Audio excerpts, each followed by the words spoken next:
Yo, man, welcome to No True Ball with your host, Brian Payne. Hey, you guys, man, it was a great week one. Man, unfortunately, I'm out of bet segment. Didn't go as according to plan, but it's all good, man. We're going to continue rocking and rolling. Hey, the first thing I want to get into today, man, we're going to be getting into our topics of the week. Really just two main topics. And then after that, bro, we're going to go into our game review. We're going to go over all the games. Obviously, some games will be shorter than others, as some games don't need to be as spoken about as other games, in my personal opinion. But just one more time, I want to let you guys know that this podcast ain't necessarily meant for viewing. Turn it on, man. Just listen to what I'm saying. And that's all that's really meant to be. It's not necessary for, like, visual entertainment. So just put me in your pocket while you're doing your workout, doing your job, or whatever it is that you need to do, or while you're just scrolling on any type of social media app that you decide to scroll on. So, man, let's go ahead and get into this, man. Let's start buckling down. So, we're going to talk about the first topic, and that is the Dak Prescott contract. As you guys know, when I talked about the holdouts last week, this contract is a contract that I personally think should have got done a long time ago. If you were planning on keeping Dak Prescott, you was going to give him this money anyway. So why would you wait? By you waiting, your cap hold was different. The cap hit was different. It was far more expensive. You could not add no pieces in the free agency, which is why that you ended up having to bring back guys like Zeke Elliott and people of that nature. You could not really build your roster. And that was also the case too with CD. Once they pay these guys this money, their cap hit goes down because the structure of the contract now changes. And there's more years across the contract, so they can add more pieces. But with that being the case, they didn't. They decided to wait just to make him the top paid quarterback anyways. Don't make any sense. Same with the wide receiver. Same with CD Lamb. You just waited just to make him the second highest paid receiver anyway. We all knew that deal was going to happen. So you should have just got it done in the first place. But instead, you put your team behind the 8-ball, possibly, because they showed them play very good in their first game in a way that I was not expecting. The second piece of news that I want to get into, obviously, is the Tyreek Hill situation. Those of you that are not aware, but if you're following my social media platforms, knowing True Ball, you guys are definitely more aware because you guys are actually following the games. And with that being the case, man, Tyreek Hill got pulled over before going to the stadium. He was probably about like a mile away from the stadium at most. He was not that far. They pulled him over because he's doing 60. I don't know how fast the speed limit actually was there. I didn't actually read the whole citation. But he was doing 60. When you watch the video, Tyreek Hill is being asked to roll down his window. He does not appreciate the way that the officer's knocking on the window. And then from that moment on, the conflict escalated. Eventually, the officers are pulling Tyreek Hill out of the car, forcefully slamming him down to the ground, handcuff him, things of that nature. As teammates are coming up, a guy like Calais Campbell, who, if you guys follow him, he is really one of the good guys in all professional sports. He wouldn't hurt a butterfly. I mean, that's just how he rolls. Even he gets detained because he's just simply asking what happened, and he just got his hands up as he walked to the officers. Officer could see his hands, see that he means no harm at all. But at that point, the officers was in power trip mode. Tyreek Hill was wrong in the sense of when they asked him to roll down his window, he should have rolled down his window. All of us black people know that when you get pulled over, roll your windows down. I personally like to roll down all 4 windows. They can also see my back seat. I ain't trying to have no drama. So I go ahead and roll down all windows. We are also taught that when you're getting pulled over, already have your ID and have your license and your car insurance already on your dash. You don't want to be reaching for anything because unfortunately things like this happen. We've seen people who are just simply reaching for their hairbrush get shot or forcefully detained just because of the fact they were reaching for a hairbrush. Like that officer their excuse is that they don't know what's in your glove compartment or what's in your seat or whatever. So once you turn your back, they're saying, oh, he may be grabbing a weapon, he or she. So that's what I personally do. And that's what I know a lot of black males do. So with that being the case, Tyreek Hill, honestly, he was just pissy. He's just pissy that he got pulled over. So he had an attitude. He probably was running late to the team meeting before the game and things of that nature. His routine probably off a little bit. That's why he was speeding. And so, yes, he gets pulled over. They knock on the window. He should have kept the window down. That's where things really started to go left, is when he rolled the window back up if you watch the body cam footage. Eventually, the officers, he does crack his window again, and eventually the officer is telling him, roll down your window. He rolls it back up, and he says, roll it down, or else I'm going to get you out the car. Actually, just get out the car. And he didn't really give Tyreek a lot of time to get out of the car. And then next thing you know, 3 officers are pulling Tyreek Hill out of the vehicle. Like I said, Tyreek Hill was wrong for rolling the window back up. But that did not call for the unnecessary force that was done upon him. It did not call for 3 officers yanking him out the car, slamming him on the ground, handcuffing him. This is all over a speeding ticket. You got a multi-millionaire here. You think he's tripping about paying $150 for a speeding ticket? Like, come on, bro. He spends $150 at minimum on one car insurance because he has something like a Lamborghini or something like that. I mean, like, that's nothing to him. He ain't tripping about that. He's just tripping that he's late for his team meeting. That's it. So once they slam him on the ground, then they continue making smart comments to him, saying things like stop crying like a baby and things of that nature. And then when you continue going forward with the video, you'll eventually see them trying to tell him to sit on the ground. He says that he don't want to sit on the ground because he just had knee surgery, so please don't slam me on the ground.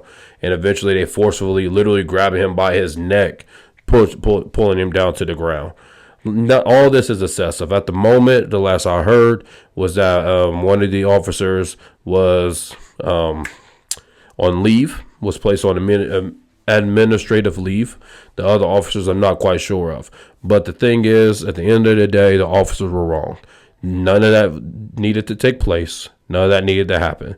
They are supposed to be trained officers in the skills of de-escalating situations and making the situation far more calm so then things do not escalate to the point that they did. So that's what happened with that, and it's a very unfortunate situation, and it's kind of a good way to show people how black people tend to be treated in these type of situations. Now, what we need to do is learn from it. So everybody, please protect yourselves out there. Please know where you're at, know your area, know what events taking place, understand what is going on. So then whenever you do get pulled over, you can protect yourself the proper way that you need to do. Now, after that, you guys, let's go ahead and get into the week 1 games, man. The first game we're going to get into is the Carolina Panthers at the New Orleans Saints. I mean, the final score of that game was 10-47, with the New Orleans Saints playing a beatdown on the Carolina Panthers. I was wrong about the Panthers, guys. Not that I had them doing great. That's how bad they looked. I had them only winning like 3 games. I thought that they did things to build their roster up. And honestly, Bryce Young just did not play well at all. The offensive line was still garbage. And the defense obviously don't know how to play defense. The only credible guy on this entire roster right now, in my opinion, is Derrick Brown, the defensive tackle. And he got hurt in this game. But he's the only credible guy on this roster. But I want to focus on Bryce Young a little bit, man. Bryce Young, it sucks because he was the number 1 overall draft pick, but he's performing one of the worst in the NFL that I've seen in a long time. I personally think Daniel Jones is the worst quarterback in the league, but Bryce Young, he's knocked on that door. And I hate to do him like that because, bro, this is only his 2nd year. And Carolina have not put him in the greatest situations, I understand. But the throws that he tries to make, the error on each decision that he makes, things of that nature, honestly, I think we have a broken quarterback on our hands. He's a broken quarterback. Now, I wasn't the biggest fan of his going into the draft anyway. I did not think he was as good as everybody thought that he was. And I thought he was entirely too small to play the position because he also played small. But Carolina did not do him no favors. And right now, man, he's a talent that has not been wasted. And honestly, I do not see a way that he can recover in that Carolina Panthers offense. And this season is about to be a long season. They probably will have the number 1 overall draft pick just like they should have had this past season. Now, looking at the winning side in the New Orleans Saints, it's hard to give you a lot of praise. The praise I will give you is that you performed the way you were supposed to perform against a sorry team. You did. And that you deserve credit for that. Derek Carr played a good game. Alvin Kamara, he rushed the ball accordingly. Everybody did their jobs. So kudos to them. We'll find out what they really are in this upcoming week going to Dallas. That's when we're going to start finding out about the New Orleans Saints because the Carolina Panthers wasn't in the competition. Moving on to the next game, we got the Minnesota Vikings at the New York Giants. The final score of that game was 28-7 Minnesota. As I already said, you guys, Daniel Jones is the worst quarterback in the league. I think this is one of the worst rosters that we have in the league as well. I do like the defensive line. The defensive line is really good for the Giants, but the back end isn't the greatest. And then when you got the defense on the field so much because your offense is straight up putrid, I mean, there's only so much you could do. Daniel Jones, he makes terrible decisions. He's not a great passer. He can't throw the ball deep. He's not accurate. Honestly, I don't know why he got. Well, I know why he got his money in the first place, but he should have never got it. It should have went to Saquon Barkley. And now we see what the Giants are with just Daniel Jones and no Saquon Barkley. So Daniel Jones, how about you give Saquon a call and tell him, thank you, man, for giving me $80 million. Because after this, you're straight up a backup quarterback if you're still in the league. Moving on to the Minnesota Vikings. Sam Darnold, he played well. Aaron Jones, he played well in this game as well, as long as obviously Justin Jefferson did his thing. Justin Jefferson did not necessarily go to 400 yards. He didn't have to. Game script didn't call for that. The game script called just to run the clock out. So that's what they decided to do. But the Minnesota Vikings, like I said, are better than what you probably are anticipating. But I still think they're going to finish the year with a losing record. We'll find out next week when they go against their next opponent. Going on now to the Las Vegas Raiders at the LA Chargers. The Chargers ended up winning this game 22-10. Man, the Raiders' offense was straight up garbage. The Chargers' offense was garbage as well. But because the Raiders could not get anything going offensively, the Chargers was able to, demoralize them throughout the game. And when you got a team that's demoralized, man, that goes across the entire team. Zaire White couldn't run the football. Madison looked a little better than White, but even still, he wasn't great. The offensive line was straight up garbage. It was not good at all. They did not give good protection at all against Khalil Mack and Joey Bosa. Joey Bosa and Khalil Mack had a straight up field day. Gardner Minshew, he wasn't really doing a whole lot. They did not get Devontae Adams the ball the amount that I feel like they should be targeting him, especially when you're losing in the first place. Granted, this gap didn't start happening until late third quarter, early fourth quarter. So, like, it wasn't like game script was, like, saying that they needed to pass the ball early. But there's nothing I liked about their offense whatsoever. Moving on now to the Los Angeles Chargers. I like their commitment of running the football. But when you watch this game offensively, you could tell why they're going to finish with a bad record. Both of these teams that have finished in 6-11, that offense cannot move the football. They had a really, really hard time moving the football in the Las Vegas Raiders, in which, I mean, I am a believer in the Raiders' defensive line, but the rest of the Raiders' defense, I'm not quite a believer in. So the fact that you could not move the ball on them, Quentin Johnson showing that he should not have been a first-round pick. Lab McConkey is showing what he is. We know what he is. He's not a bust or anything. He's just a slot guy who possessed the ball. That's it. He's not going to make no necessarily highlight plays, anything like that. He's a wide receiver that knows his role, and that's all he's going to do. He's a Danny Amendola type of wide receiver. But Justin Herbert, man, the offensive line of the Chargers was not getting any push. The rushing yards that you saw from J.K. Dobbins, a lot of those came off of 2 big plays. Now, for J.K. Dobbins, man, hey, happy to see you back, man. Happy to see you healthy again. Happy to see the explosiveness out of your legs. It's great to see. I think your next team that you go to is going to be a great addition, even if you stay with the Chargers, because the Chargers will build on this team next season. But right now, this season, the Chargers, they're not a great football team. But good job getting a win. You won a game. Continue doing that. Continue building on your future. Moving on now to the next game. The Denver Broncos at the Seattle Seahawks. I mean, the Seattle Seahawks defense played very good football. They played even better than what I anticipated them playing. The corners showed what they could do. The defensive line was solid. The safeties were good. So, man, with that being the case, like, it caused a lot of problems for Bo Nix. Bo Nix did not drive the ball down the field. Now, I think that was more of a Sean Payton thing. He did not ask him to. But I did not really like Bo Nix going to the draft. I felt like there's a lot of limitations with him. And as we saw in that game, there are a lot of limitations with him. He did not complete many passes at all that was 15-plus yards, not even 10-plus yards. A lot of his passes were short. A lot of his passes were only going 5, 6 yards in the air. A lot of his decisions were kind of made for him. I do like him on the boots, so I think they need to get more into the play-action boot game. But the issue is that their offensive line did not get any push for them to run the football. And when you are not a threat running the football, you're not a threat with the play-action game. So that's what took place with them. But Bo Nix, hopefully he can build on this, build on the experience of the game, because he played in one of the tougher environments in the NFL and going to the 12th man in Seattle. So, man, we'll see how that goes. As far as the Seattle Seahawks, I did leave this game impressed with them.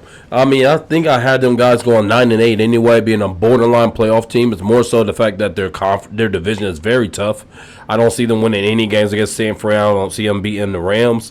And I see them probably splitting with Arizona. So, with that being the case, that's 3 losses just like that. But I did like the offense. I did like how the offense looked. I do feel like they need to get DK Metcalf more involved. I'm not sure how many targets he had, but I do know he only had about 2 catches for like 28 yards. He needs to be featured more. But I love the fact that Kenny Walker is the RB1. He is the RB1. He's the main guy getting the carries, the main guy touching the ball in that backfield. Zach Charbonnet, I do think he's a good backup running back, but he needs to be used in more like a Samaje Perine role. He's not a number 1 guy. And with Kenny Walker getting 20-plus touches, that's a winning recipe.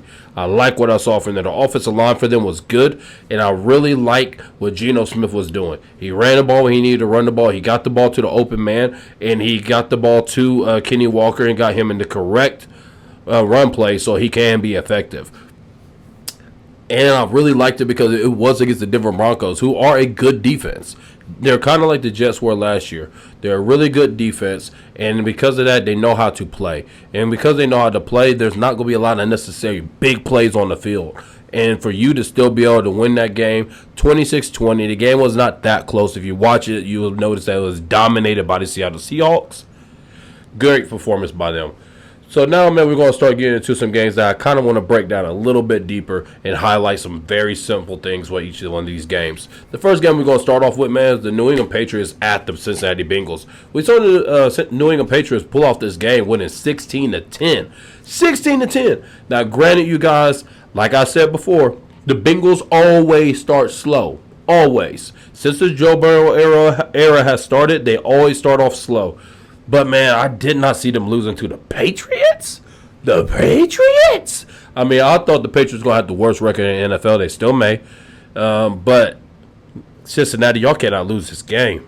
Playing in the division that you guys play in, man, you got to play against Pittsburgh twice. You got to play Baltimore twice. You got to play against the Browns twice. Now, granted, the Browns are not what we thought they were. Deshaun Watson is garbage. So maybe that's a little different. Maybe that changes things. But like I told you guys when we was going through the preview episode, the Patriots defense is a good defense. That's a really good defense, and nothing went right for the Bengals. The offensive line proved not to be complete, just like I predicted that it wasn't going to be. Jamar Chase, this was his first time on the field. Now, he did look solid. He did look solid, especially considering that he was going against Gonzalez. And Gonzalez, he's a really, really good corner, maybe one of the best shadow corners in the NFL. So with that being the case, for him to still have 6 targets for 6 catches and 62 yards, there's not a whole lot more you could have asked for from Chase, especially because T. Higgins didn't play. Let me let you guys in on a little secret with T. Higgins. He's not going to play. He never wanted to be on that franchise tag. He will play at some point this year. I promise you that he will. But he is not going to play unless he feels 100% healthy. That's the only way that he's going to play. That's the absolute only way. Because he does not want to lose a dime of the money that he feels like he's earned. And he knows that he's not getting it from the Bengals. So with that being the case, he has nothing, no track record for other teams. He has no relationships with other teams or anything of that nature. And with that being the case, it also showcased how much they truly did need Tyler Boyd still. And they don't have him. Burton did not do what they thought that he was going to do in that game. He didn't. He did not. And then to make everything even worse, Joe Burrow still don't look healthy. His wrist seems like it's bothering him.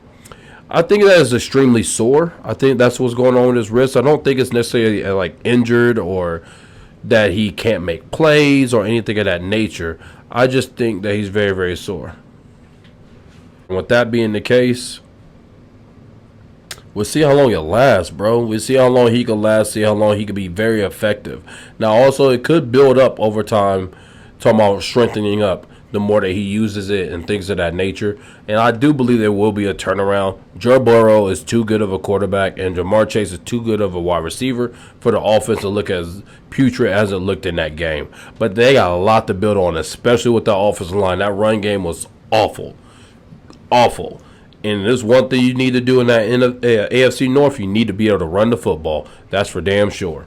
So going on to our next game, man, we got the Jacksonville Jaguars at the Miami Dolphins. This final score was 17-20, with the Dolphins pulling off the dub. Man, the Jaguars, they blew a game. Oh man, they blew a game. They could have stole this game. Because, see, the Florida Heat was not going to affect the Jacksonville Jaguars the same way that it does most teams. You know why? They're already in Florida. They practice there as well. So with that being the case, that wasn't affecting them. For them, they got up 14-0, man. They should have stomped on their neck, and they didn't do it. That's flat out what happened. That's when you have a team that is not used to that level of success going against a team that expects to be good. The Jaguars are trying to be good. The Dolphins expect to be good. And what you end up seeing was, man, the Jaguars go up 14-0. Now, hey, I was right about this. Brian Thomas Jr.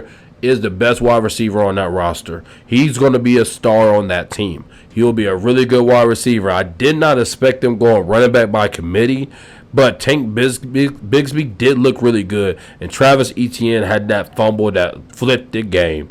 It flipped the game. That's when you saw the Miami Dolphins going on a tear. Because after that fumble, it immediately turned into the Tyreek Hill 80-plus yard touchdown. Immediately turned into that.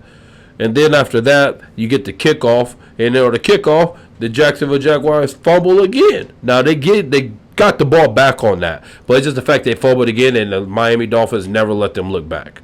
The Miami Dolphins put their head down and stomped them out after that point. But I did like how the Jaguars started. I do think they should attack with Thomas Jr. more. Get him more targets. Get him more involved. He looks really, really good out there. Now, the defensive linebackers, I didn't really like how they played for the Jacksonville Jaguars. The defensive line I thought played well. Because, see, they made the Miami Dolphins start so slow. They started so slow because the Dolphins did, because of the fact that they could not run the ball effectively. Devontae Chain proved to be the second best playmaker on this offense in that game. He absolutely did. But listen to this. He had 10 carries for 24 yards. That's all. Mostert did not do good running the football. The best runner of the ball in that game was actually Jeff Wilson, your third stringer. And the only time that you got effective yards running the football is when you did some of those glorious Mike Daniel runs, man, where you was running the ball where your lineman went one way, which made the entire defense shift that way, but then you give it to your speed running back going the opposite way. It causes a major hole in the defense. Unless it was plays like that, normal running style plays, they got no push. No push. And that's not good for that offense. That is not good. That offense is predicated off of play action pass. And it's also predicated on motion. But I'm not falling. When the defense is not falling for the motion, they have a hard time producing consistent offense. So we will see how that continues. The run game does need to pick up. But I will give the Miami Dolphins this. Tua Tagovailoa looked really good in my personal opinion. He ended up finishing 23 of 37 with 338 yards and a touchdown. But he looked good. He looked comfortable.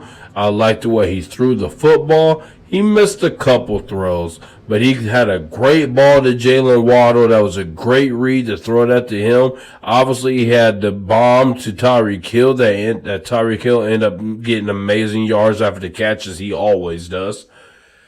Devontae Chain had 7 catches for 76 yards. They put him in the correct position so that he could exploit matchups on the edge. I really liked what Tua did. Tua played really well. Tua played really good quarterback play in this game. And what else I liked was the defense showing up in that second half. The first half, they give up 17 points. The second half, they give up nothing. to the Jacksonville Jaguars. And the one time the Jaguars had a chance of scoring, they forced a fumble from Travis Etienne. The only question I got with this defense is that the defensive line did miss Christian Wilkins. They do need some help there.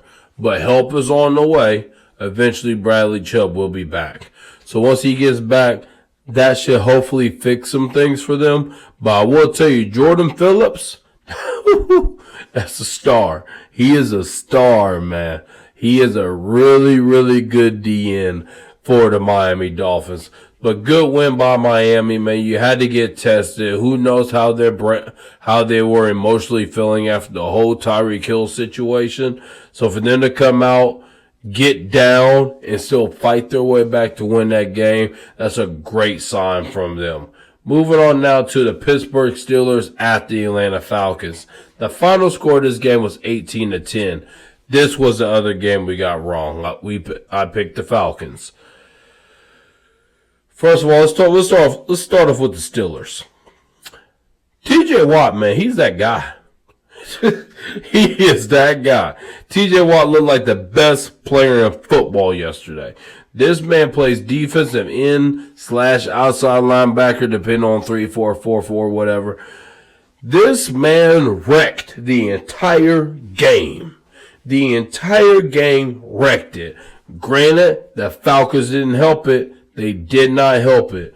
But, man, TJ Watt was a manimal out there.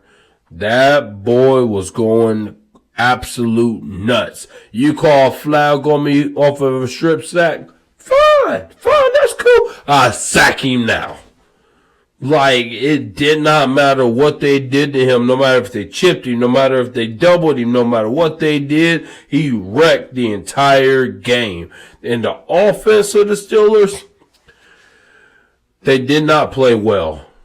But Justin Fields did manage the game. He did manage the game. He did not put the ball in bad positions. He did not have any error throws. He threw the ball where the ball needed to go. He followed the offensive scheme. This is the Arthur Smith-led offense. This offense is not made to score 25, 30 points a game. He did what he was supposed to do. The run game for the Steelers was a lot better. We know one thing about Arthur Smith. That is one thing he's going to do, is run the ball very well. But, man, TJ Watt was that guy. Now, he was that guy. The Steelers' defense is still elite. And at this point, I'll tell you something I was wrong about. The Steelers ain't finishing in last place. I'm going to tell you who will later. But it won't be the Steelers. Moving on now to the Falcons side. Let's start off with this part first. Let's give them something good first. B.J. Robinson looked good. Bijan Robinson looked good. I thought that he looked fast. He looked sharp. He looked quick. He was catching the ball. He looks really good.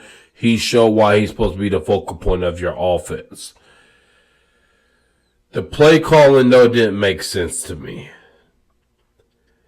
Using either pistol or shotgun the entire play. Let me tell you what that tells me, man. That tells me that Kirk Cousins ain't healthy. That's what that tells me. You put him in positions where he did not have to move. And that's what allowed TJ Watt to expose your team. Kirk Cousins, when he played for the Minnesota Vikings, and even going back to the Washington Redskins at the time, but now Commanders, he plays very well off of play action, plays very well off of boots, plays very well off of these type of things. They did none of that. And the reason why they didn't is because he's not healthy. He can't move. He can't move. He was a statue in the pocket. And that's exactly what he was. And he was awful. He was awful. The play call was awful. He was awful. You gotta remember, this was the Arthur Smith team. This offensive line is built to move forward. They're not built to pass block. Pass blocking, you got to drop back and pretty much play patty cake. You try to play patty cake and you trying to keep these guys from getting to your quarterback. When you're a pass happy team like the Chiefs, like the Bengals, like the Rams, and so on and so forth, the Houston Texans, you got to have pass blockers. Atlanta has run blockers. That's what they got. These guys are built big to go forward. That's it, and that's all. And with that being the case, them trying to pass the ball from that position like that did not help their offensive line and made their offensive line look absolutely horrid against Cam Hayward and TJ Watt. And the defense too for this Falcons did not look good to me. They did not. Now, granted, you could say they only gave up 18 points. They didn't give up a touchdown. I truly understand that. AJ Terrell gave up way too many deep balls for me. I have flashbacks of that national championship game messing around with AJ Terrell, and I've noticed a problem with him.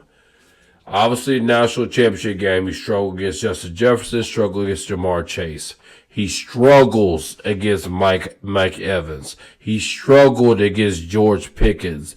AK, what I'm getting at, he struggles at big, deep threat wide receivers. He struggles there. Atlanta needs to make sure they're not putting him in man coverage in those situations. He need to be on the zone or put him on the second receiver. Put him on the second receiver so that you could now box or so now you could bracket the number one receiver. I think that's a better option for them to go. The Atlanta defense has potential. But you got to remember, this was Arthur Smith's team. He knows Jesse Bates. He knows Grady Jarrett. He knows AJ Terrell. He knows all these guys. And he chose to go a route where he was attacking everything except them. And if they were going to attack them, he was attacking their weaknesses like AJ Terrell. Moving on now to the next team. Well, I'm sorry. Let me say this real quick. I still got faith in the Falcons. They're going to go 1-3 in these first 3 weeks. They might go 0-3. Actually, I probably got them going 0-3 because they got Philly this week and they got the Chiefs the next week. But then their schedule softens up in this cakewalk for a very long time for them. They will turn it around, but I will tell you, I wouldn't mind seeing Penix the other day. But that's another conversation. Moving on now to the next game, man. We got the Tennessee Titans at the Chicago Bears. We saw Tennessee fall to the Chicago Bears 17-24. Will Levis was awful. He was garbage. He made bad decisions, bad throws all over the place. I don't know what the hell that throw was when he was getting sacked. That he threw the interception on to lose them the game. He ended up throwing 2 interceptions and he had a fumble. It was garbage, but there was one bright spot on this team, and that was Tony Pollard, man. Tony Pollard looked like he had a spark back. He looked like he had a speed back. He looked like he was finally fully healthy. You got to remember going to last season, he did have ankle surgery, so he was not fully healthy probably starting the year. And injuries like that, a lot of guys say it takes about half a year, a full season to feel back to normal. And it looked like he was back to normal. I still do not like him as a number one back. I think he's better as a change of pace back. But like a heavily featured change of pace back, kind of the same way Austin Eckler and Melvin Gordon was back in the day. But Pollard looked good. He was a good bright spot for them. But Will Levis did not use those wide receivers to the abilities that they should have been used. And another good thing about the Tennessee Titans, that defense played really good football. The defense only gave us 17 points, and really the defense only gave up 3 points. The defense only gave up 3 points the entire game. The entire game. So, man, that defense with L'Jarius Sneed and Jeffrey Simmons, that's going to be a really good defense. That's a team that you don't really like playing against. You will beat them because of Will Levis and that offense. But that's why I got them winning 7 games this year. Because they got the ability to shut down teams. And this was a win that they should have had. And they didn't get the job done. But to move to the Chicago Bears side, Caleb Williams was awful. He was terrible. He was horrid. He was garbage.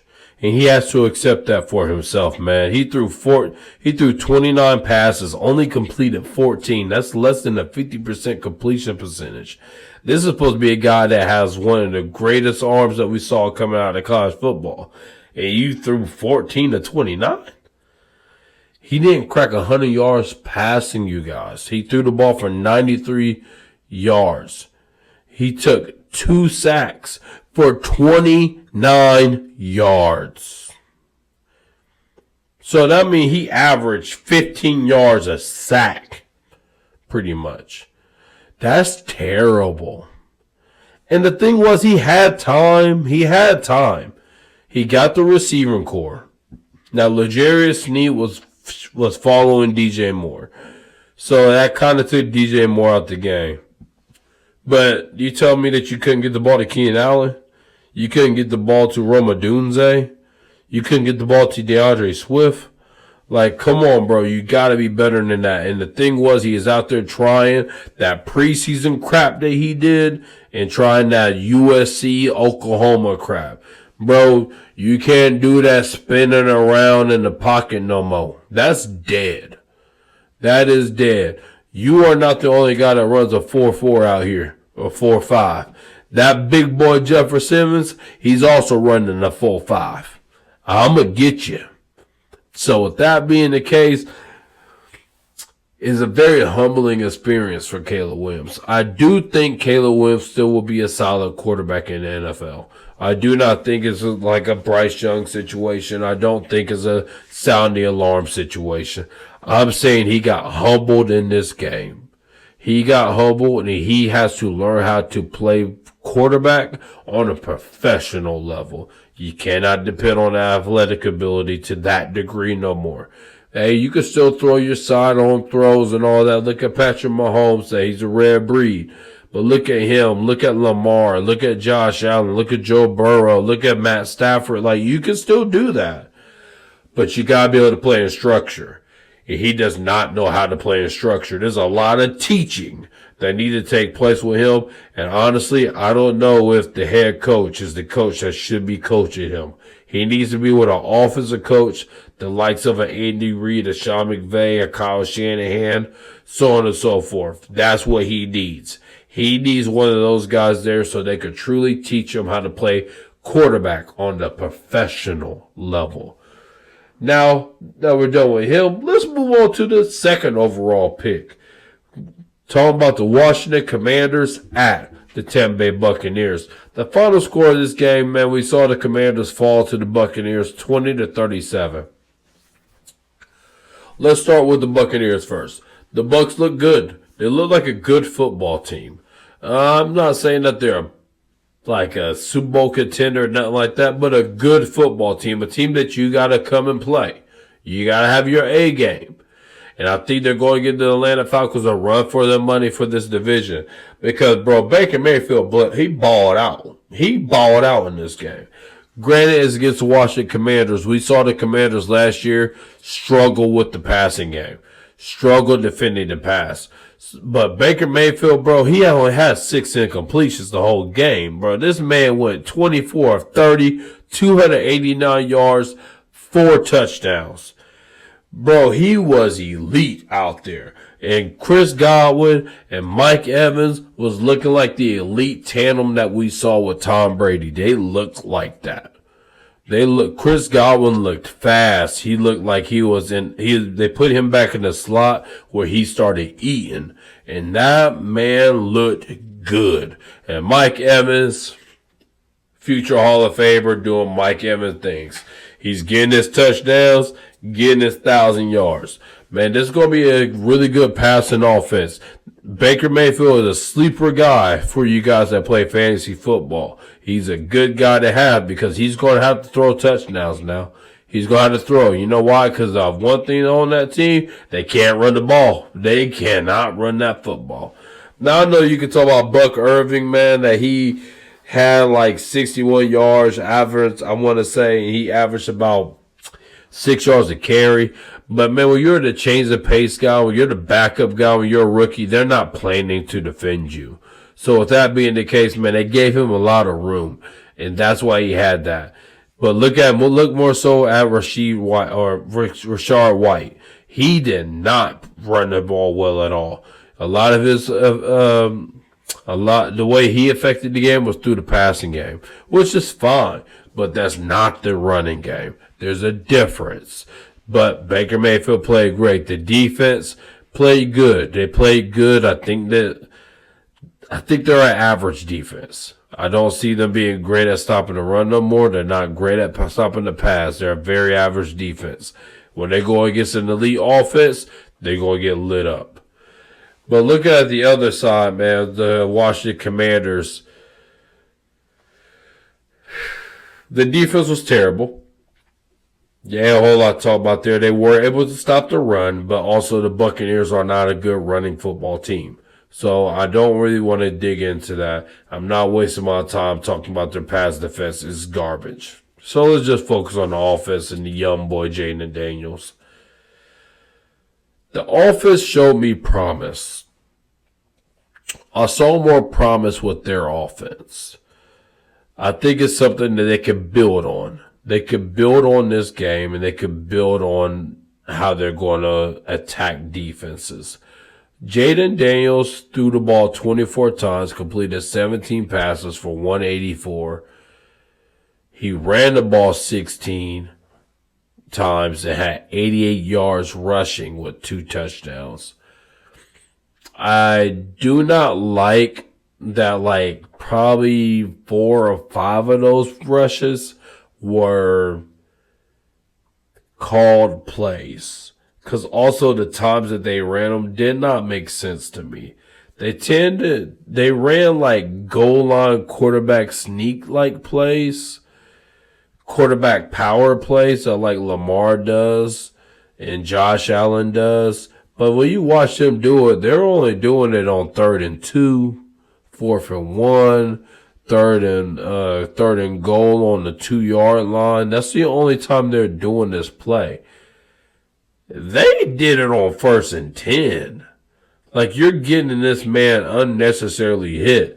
And with that being the case, I do not like how that part of their game was taking place. But I did love how comfortable Jaden Daniels looked. I loved how comfortable he was with utilizing the check down. Austin Eckler and Brian Robinson got a lot of passes thrown their way, and I love that he was willing to use those guys instead of forcing the ball down the field, throwing interceptions. He was trying to throw to open guys, but in the NFL, you got to throw guys open. So that is something that they got to work on, but that's what I mean. There are bones there where I think they could continue building on. Their run game was okay. I think that will get better as the year goes on. I like what I saw from Jaden Daniels. Granted, I am a Jaden Daniels guy.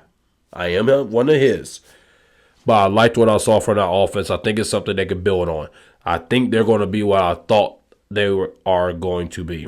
About a 6-11, 7-10 football team, but they're going to take strides as the season goes on. This is not the Houston Texans last year. When I told y'all when the Houston Texans 0-2 or 0-3, whatever they were, and I told y'all watch out for this football team, I ain't saying that about the Commanders. I'm just saying they got something to build on. Moving on to our next game, man. We got the Dallas Cowboys at the Cleveland Browns. Oh, my gosh, bro. The Dallas Cowboys smack them boys.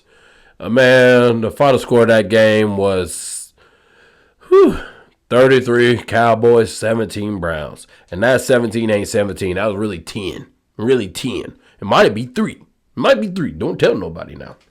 But, man, the Cleveland Browns was awful. But first, let's start on the good side. Let's start with the Dallas Cowboys because it's going to be short, sweet, and quick. This was their 4th preseason game. That's how they utilized it. That's how it was. The offense went out there, did what they're supposed to do. Defense did the same thing. And then they just played a neutral ball game. They wanted to go to this game and ease CD Lamb in. They got to. That's for dang on show. So with that being the case, man, the Cowboys did play good football. They had a great plan of attack with Myles Garrett, kept him in conflict, ran away from him. They would run at him sometimes. They made sure he was chipped, doubled, all those things. These are the things that Ezekiel Elliott brings to your roster. This is what he brings, and this is why I say he was far more important for that team than what Tony Pollard was last season. Because Zeke can help in the pass game in terms of blocking, chipping, things of that nature. He knows how to leak out. Yes, Tony Pollard is far more explosive. That's not a comparison. But Zeke knows how to do his job. And just like I said, Zeke's going to get that ball in the end zone. When you get on that first and goal, second and goal, just give him the ball. He's going to get it. He's going to get it. If he's within the 5, he's getting that touchdown. So, man, Zeke did his job. I like that about them. The one dude, I can't think of his name. I'm sorry. It starts with a D, the backup running back. I liked how he looked as well, man. He had some speed to him. He had some juice. But I think that Zeke should be the main guy because you're going to be a pass-first football team. And I think Zeke helps that a lot more. CD Lamb, he looked really good. He looked like CD Lamb. Dak and CD Lamb's connection is still alive and still strong. And I love the fact that they did blow this game open so then they could ease him back. You want to be careful with CD Lamb because he hasn't played all preseason. So you need to ease him in a little bit because you don't want him tearing hamstrings and things of that nature. So it was a great showing for the Dallas Cowboys. Their defense played great. Micah Parsons was a beast. Trayvon Diggs got an interception. I mean, it just was a great showing for them, a great warm-up contest going into next week. Now on the other side, I don't care about the Browns defense. I ain't even getting into none of that because I just want to focus on one man, and that's Deshaun Watson, bro. Bro, you was ass. You were bad. Well, I've said that Daniel Jones was the worst quarterback in the league. I don't know. I really don't know. Y'all are tied for third right now. It's between you, Bryce Young, and Daniel Jones. And I don't really care the order, but what's pathetic is that you're the one getting paid $230 million fully guaranteed. That's what's pathetic. And that's what's so sad. Man, he was awful. I didn't even put his stats down because I don't want to talk about him.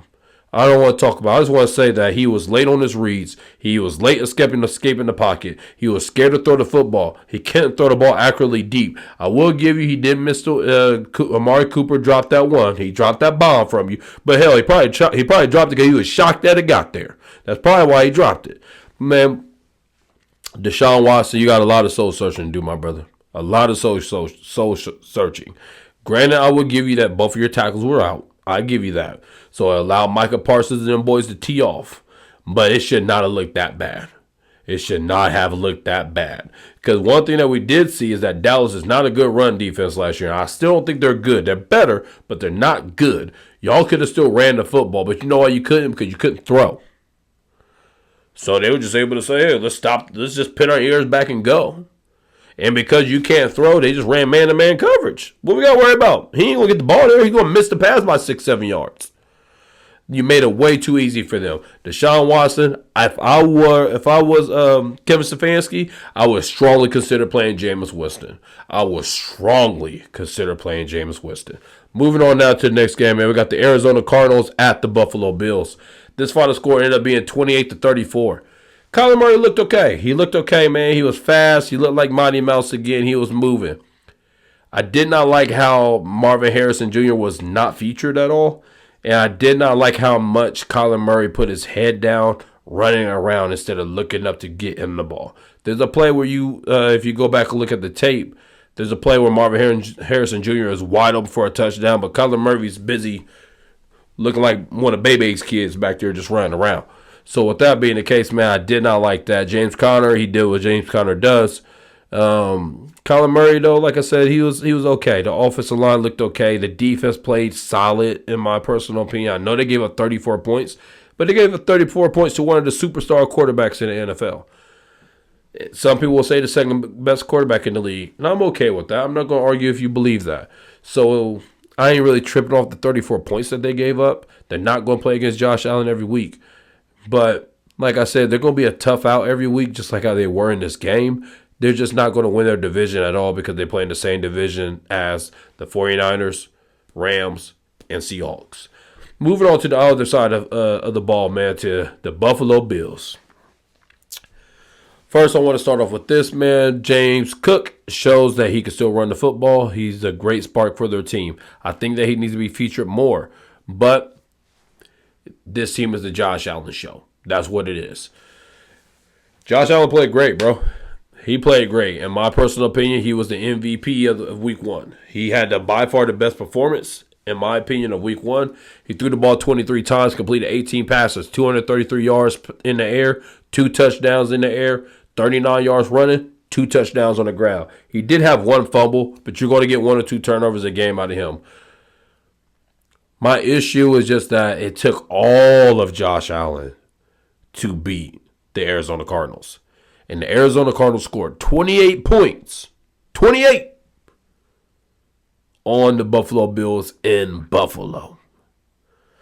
Tell you guys, man, Buffalo's not an elite football team this year. They're not. They have to. Now, they are building something. I do like the building blocks there. Obviously, you got Josh Allen. I do like Keon Coleman. He showed me something. I'm not mad at him. Khalil Shakur, I like him. I mean, that's what I mean. They got some pieces. I like the pieces, but they got to build. They got to rebuild it up. They can just rebuild it. Hey, you got to go through that sometimes. Their window closed, and now they're building to open it back up. But, man, that was a good showing by the Buffalo Bills. Like I said, I got them going about 9-8. I think I got them missing the playoffs, but they're going to be a solid football team. The only reason why I don't think Josh Allen will win MVP this year is only because they're not going to have a good enough record. When you look at Patrick Mahomes at 14-3 and maybe Lamar Jackson at 13-4 and things of that nature, like the award tends to go to teams with great records in the playoffs. Number 1 or 2 seeds. It doesn't tend to go to teams that are like 6, 7 seeds in the playoffs or didn't make it. But Josh Allen played spectacular. We saw week 1 Josh Allen that we see every single year. Moving on now to our next game. In my personal opinion, one of the most talked about and highlight-filled games of this week, the Houston Texans at the Indianapolis Colts. Man, the final score was 29-27, Houston. This was a game that we chose to bet on, I believe. And I believe I was wrong because I took Houston to win by, I think, 3. I think the spread was 2.5. Let's start off with the Houston Texans because I got a lot more to say about the Indianapolis Colts. The Houston Texans, man, they play solid football. What you got to realize is that, yes, they did give up big plays on the back end, but those kind of plays that they gave up, those are freak alien plays that, like, Richardson made that is hard to stop. There really ain't – there is no plan of stopping a 66-yard touchdown pass that's all in the air. There's no plan for that. You don't tell your safety to drop back 50 yards. So, like, that was just a freak play. That's a freak play. And he is a freak athlete. Richardson is. Anthony Richardson. So, with that being the case, man, I ain't really mad about that. I'm not really mad about that. The Texas defense played good football. Good football. They could have been better. They were just good. They showcased that they could be an average defense, which is better than what they were last year, in my personal opinion. And I think they're going to continue getting better as the weeks go on. The offense played well. I like the distribution of the football. I wish Tank Dell got a little bit more involved, but he has a very specific role in that team, so you're not going to see him heavily featured any given week. But I did love the addition of Joe Mixon. He was a lot bigger of an addition than I was expecting. One thing I did not take into account of this move with Joe Mixon was I looked at it, I was like, okay, it's a lot like the Bengals situation. Joe Mixon, Joe Burrow, Jamar Chase, T. Higgins, and Tyler Boyd. Okay, you're going to Houston. C.J. Stroud, Nico Collins, Tank Dell, Stephon Diggs, and Joe Mixon. It sounds a lot the same. So that's all I thought about. I did not consider the fact that Houston, Texas offensive line is far better than the Cincinnati Bengals offensive line. And Joe Mixon looked healthy. He looked good. He looked fast. He had 30 carries, 159 yards, and a touchdown. I don't know about 30 carries now. It's a little too much. You want to bring that back down to about 20. But the thing was, you guys, they ran a lot of plays in this game.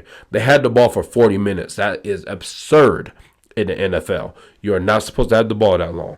And then they ran something crazy like 70 plus, maybe even low 80 amount of plays. That's why they had so many attempts like that. But Man, Joe Mixon looked really, really good. And C.J. Stroud, he looked like C.J. Stroud last year. He looked like the professional quarterback that he is. He was 24-32 for 234 yards and 2 touchdowns. He did allow the pocket to collapse on him a few times. Now, I actually am a fan of the Colts defensive line. I don't think they're that bad. So, with that being the case, I will give him that. There were some penalties that I wish that the Colts that the Texans would have avoided. But it's a great game to build on for the Houston Texans. They are going in the correct direction. Now, moving on now to the losing side, the Indianapolis Colts, the main side I want to get into. First of all, like I said, their defense is better than what I feel like a lot of people anticipated. Their offensive line, though, is still a problem. Their offensive line is a problem. When Jonathan Taylor has like 20 carries for like 50 yards, that's telling you there's something wrong with that offensive line. They need to continue building that up. They need to get back to focusing on the run first, then the pass, which is what I do think they are focused on, but they got to find the right offensive lineman to lead that charge. Now, the part that I really want to get into was Anthony Richardson. And this is what I mean when I was telling you guys I'm very conflicted about this player. Very conflicted in why I got them going 7-10. Anthony Richardson has a very, very, very high ceiling and a very, very, very low ceiling. And in this game, you saw both. And that's my point. He was 9-19 throwing. He only threw 19 passes and was still under 50%. That ain't good. Now, you can say, well, he threw for 212 yards. And then what I would say back is 70 of them came off from one damn play. And then then there was another play that was 50 yards of him. So we're saying 120 yards of his 212 came off of 2 plays to Alec Pierce. That's it. That's all. Now you take that away, what we're saying that he had less than 100 yards throwing? Or maybe exactly 100, somewhere in that range? Now he did get 2 touchdowns. That's great, but he also threw a pick. Now, he did rush for 56 yards and a touchdown. I give him credit for that. But those hits that he takes on those rushes, they are ugly. They are ugly. He tore up his shoulder last year taking those hits. Now, here's also my problem with him. The Colts only had the ball for 20 minutes. 20 minutes. That is the lowest by any team in the league except the Jets. By at least 5 minutes. That's a big deal in the NFL. And the Jets still had the ball longer than them. It was just only 1 minute and 20 seconds longer. That's it. And the thing is, well, hold on. Let me say this part too real quick. They had only 14 touchdowns. 14 first downs. That's all. Now, what you can say is, what about the other teams? Let me tell you the other teams that had 14 or less first downs. These 2 teams had less. The Chicago Bears, who were trash offensively. The Carolina Panthers, who are the worst team in football. And the New York Giants had 14, just like the Colts. The difference is the Colts got 2 bombs in there. That's the difference. 2 bombs that went for touchdowns instead of one that went for a touchdown and one that went for a first down. It just was like a 50-yard first down. Hey, I'd take it. But that's all. Bro, they only ran 43 plays. That's lower than anybody in the league this week. What that means, you guys, is that Anthony Richardson is not keeping the offense on time. It's not steady. There's a lot of 3 and outs. There's a lot of first down, then 3 and outs. There's a lot of those that go with Anthony Richardson. You will not win football games playing that way. You cannot. That is not good quarterback play. It is not, man. It's not good quarterback play, and it sucks because I really want him to be good. I really, really do. But I got to keep it a buck with him. He has a lot to work on. Now, I do think he's worth the risk. He is worth it. Look at Josh Allen's first 2-3 years in the league. I know 2 for sure, maybe 3. But his first 2 years in the league, Josh Allen was awful. He's a lot like this. A lot like this. But they built him up. They figured it out. They got him a star wide receiver, Stephon Diggs, who helped him take that next step. Give this boy time. Give this man time. He has a lot of talent. It's just not going to be this year for you guys. He has to learn how to be a professional quarterback. just like Caleb Williams had to, and stop relying only on your athletic ability. Moving on now to our next game. As we get to our final two games, we got the LA Rams at the Detroit Lions. This was actually probably my favorite game to watch all week. This game went into overtime, man. The final score was 20-26 with the Detroit Lions holding strong at home. Man, let's go ahead and talk about the Rams first, the losing team. The run game was awful. And I think that's the biggest reason why they lost this football game. They could not establish any type of run. They averaged like 3-point-something yards a carry, which doesn't sound horrendous. But when you look at their stud, talking about Kyron Williams having like 16 carries for like 48 yards or something like that. I think he averaged 2.8 yards a carry. That's not good. That's not going to get it done, coach. That will not get it done. The offensive line struggled. Granted, they went through injuries in this game with their left tackle going down. They lost Puka Nacua. And Aiden Hutchinson, he was having a field day. He was having a field day. When you look at the box sheet, it ain't going to show. Because Matt Stafford showed why he's one of the top quarterbacks in the league in the NFL. So it's not going to show that way. But Aiden Hutchinson had his handprints all over that game. But moving to Matt Stafford. Matt Stafford, man, he played amazing to me. He played amazing to me. After Josh Allen, he was the best quarterback of the day, in my personal opinion. He had 34 completions on 49 attempts for 317 yards, a touchdown. He did throw a bad pick. It was bad. But, man, what was amazing about it was that, like, you were expecting to have Puka Nacua and Cooper Kupp and your left tackle, who on that second drive was holding up really strong against Aiden Hutchinson. And all these weapons, and then when you lose your left tackle, then when you lose Puka Nacua, and you got to adjust for you to still go for a very efficient 317 yards, and then you found out that Cooper Kupp is back. He is back to what he was with 14 catches, 110 yards, and a touchdown. Like I told you guys, if this team was fully healthy, this was going to be a top-flight offense in the NFL. That's what it was on pace of being. But unfortunately, man, we got what we got with the injuries. I do not think they could be a top-flight offense in the NFL with these injuries, but I do think they'll be still really, really good. They'll still be top 10, but I thought they could be top 5. But give all the credit to the Detroit Lions, man. They fixed a lot of things on that defense. First of all, bro, they fixed the run defense. Just like I said, adding in DJ Ritter and those kind of guys on that defensive line helped them out tremendously. It helped out Aiden Hutchinson of not getting double teamed as much. It gave room to them linebackers to get there to stop the run.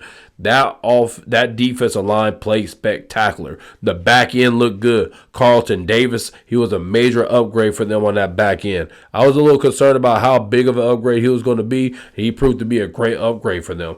They found a way offensively to get Jameson Williams involved. He has grown into a real threat on that roster, and y'all better account for him, which is going to do nothing but open up the field more for guys like Amon-Ra St. Brown and Sam Laporta. Amon-Ra St. Brown would never only have 13 yards in the game again. That will never happen. And this offense, if Jared Goff allows it to be, is going to be elite once again.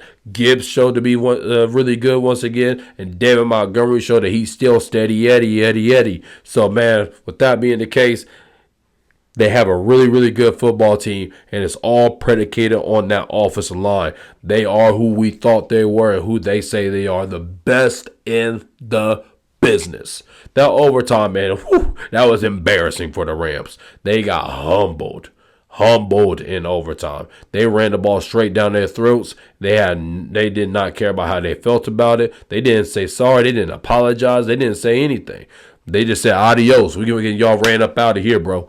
And, hey, I love what they do on that drive. The thing I love most about the Lions, why I got them going to the Super Bowl this year, they are who they want to be.